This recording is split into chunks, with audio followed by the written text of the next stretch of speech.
don't care if Monday's blue, Tuesday's grey and Wednesday. Hello and welcome. Today we're doing a version of Polsole, my version. Polsole is a little bit like chicken soup. Everybody's got their own recipe, so here's my take on it. I'm going to start out with pork shoulder steak. Comes in many forms. I got a couple of boneless country style ribs and then a pork steak there on the bottom.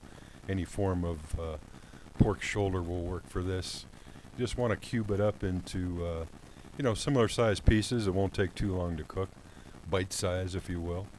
Try to leave, it's a pretty fatty cut actually, and try to leave most of the fat on. Just the big chunks you can take off, but the fat while you're rendering it just adds a lot of flavor, and you can skim it off the top of the Polsole when you're done or as you're going. It gives you a little bit extra oil to saute the onions and whatnot. So like I say, any big chunks of fat, get rid of them, and then just bite-sized pieces. Cube it all up. You have it all ready to go.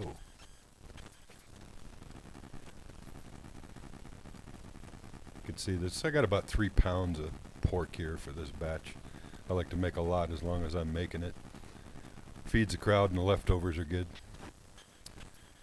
And next coming up, I got about 1.5 brown onions. You can use pretty much any kind you like. Sweet onions or even a chopped red onion goes pretty well with this.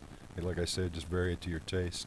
Just again, not too small, just kind of want to have some nice chunks in there and try to get them all as uniform as you can. Chop them up. Comes up to about maybe 2.5 cups by the time you're done. And we'll get ready to saute this. I like to use a 12-inch skillet for this just to give some more surface area. Heat up your oil and get it nice and hot, shimmering a little bit and just starting to smoke. And spread your pork pieces. I like to do this in 2 batches, so spread it out so you have some space in between. Otherwise you wind up steaming it, and if you get a little space in there, 2 batches, it works much better, it browns better. And just leave it sit for about 4 minutes. Don't touch it, and you'll think you're using a non-stick skillet. People make mistake of trying to stir it too soon, so if you just hold off and start stirring it, turn it over after 4 or 5 minutes, you get a little better browning action and it won't stick as easily. So again, once you get it all nice and brown, stir it around, get it done, and then like I say, I like to do it in 2 batches. Sorry, I'm repeating myself. Just take that out and put it into a separate bowl. This is half the batch right here. I forgot to mention too, before you do throw it in, you want to try to dry it off with some paper towels as good as you can. The less moisture you have on it, the better browning action you'll get on it. So try and get the chunks as dry as you can before you throw them in the skillet. That extra piece there. And again, we'll just throw in the rest, and same drill. Just let it sit for a good 4 minutes before you mess with it. It'll be much easier. It won't stick, and a lot easier to stir it around and brown it. We got the second batch, and this is the money shot here. You got that nice fond left on the bottom. You want to watch your heat here. You don't want to burn that. And we'll go ahead and throw our onions in there into that nice fond. And again, watch your temperature a little bit. You don't want it to burn. I like to add about maybe a teaspoon of kosher salt. This draws some of the moisture out of the onions and helps them brown a little bit better. Just give that a stir around and let them sit. Just occasionally stir them until you get nice color on the onions. And here's what you wind up with.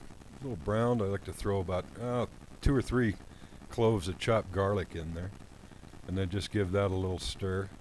Just about 30 seconds, but just pretty soon as soon as you can smell the garlic, that's about enough. You don't want to burn it.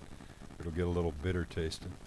You want to watch your heat there. You don't want to burn that fond on the bottom. That's the money.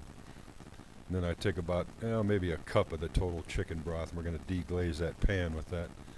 Scrape up all that brown goodness. That really adds a lot of body and flavor to the ending soup. Just give that a stir and be sure and get it all loosened up. Then I'm going to transfer all this into a larger, deeper Dutch oven just to make it a little easier.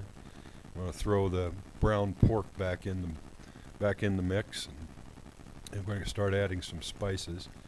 I put about maybe a good 2 tablespoons of red chili powder. Again, any kind you like, ancho or just regular chili powder will work fine, whatever you prefer. And a good couple tablespoons. I like a lot of ground cumin also goes into the mix.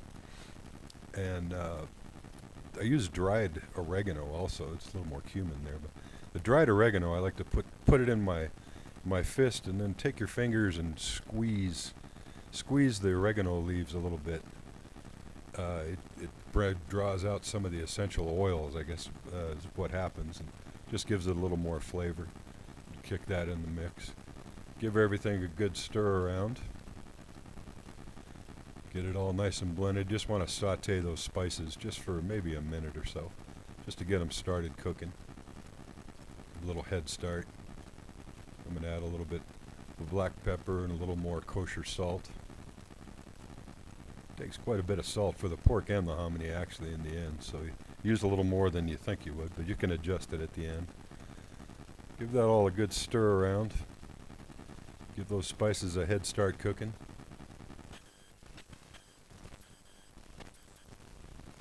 And we're going to add the remaining chicken broth.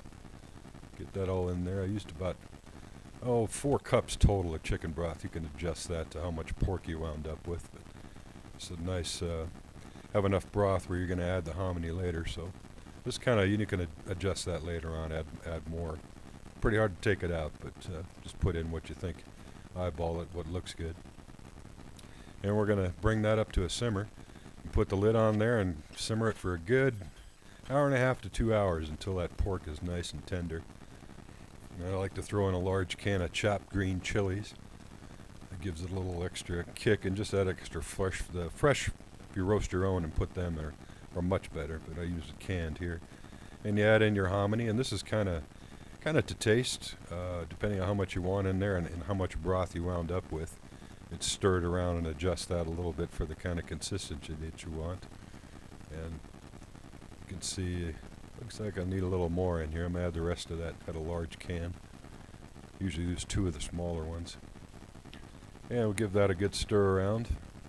And we're going to do the same thing. We'll bring that up to a simmer, put the cover on it, let it go for a good 30 minutes or so until that hominy gets a little bit softer. Hey, we're all plated up, a nice warm bowl, nothing better on a cold day. Throw some garnishes on. I like a little chopped red onion. And I like a little lime juice, sorry. A couple squeezes of lime juice on there. It's always good. And then chopped cilantro, love that. And I didn't do it here, it's a little bit messy, but I also like some corn tortilla chips. Take a handful of those and crumble them in. And sliced radishes are really good too. A few drops of your favorite hot sauce, whichever type you prefer. Give it a little mix and be ready to dig in. We'll give this a little taste. It's looking pretty good. Give this a taste and see how it came out. Oh, it's delicious. Really good. It doesn't even have to be a cold winter's day. Just really good hearty soup. Give it a try, and I hope you enjoy it. Thanks for watching.